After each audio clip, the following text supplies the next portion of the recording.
بسم اللہ الرحمن الرحیم۔ حضرت ابو ہریرہ رضی اللہ تعالیٰ عنہ سے روایت ہے کہ رسول صلی اللہ علیہ وسلم قبرستان تشریف لائے تو فرمایا، ان گھروں کے رہنے والے مومنوں، تم پر سلامتی ہو، اگر اللہ نے چاہا تو ہم بھی یقیناً تمہارے پاس پہنچنے والے ہیں۔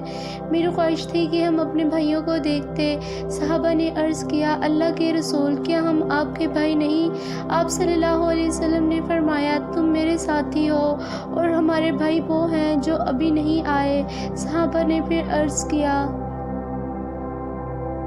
اللہ کے رسول، آپ اپنی امت کے ان افراد کو کیسے پہچانیں گے جو ابھی نہیں آئے اور وہ بعد میں آئیں گے؟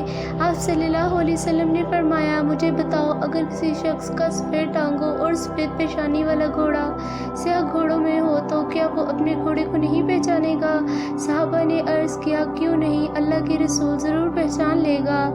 آپ صلی اللہ علیہ وسلم نے فرمایا، بس وہ آئیں گے تو وضو کی وجہ سے ان کے ہاتھ پاؤں اور پیشانی چمکتی ہوگی، جبکہ میں حوض کوثر پر ان کا پیش رہوں گا۔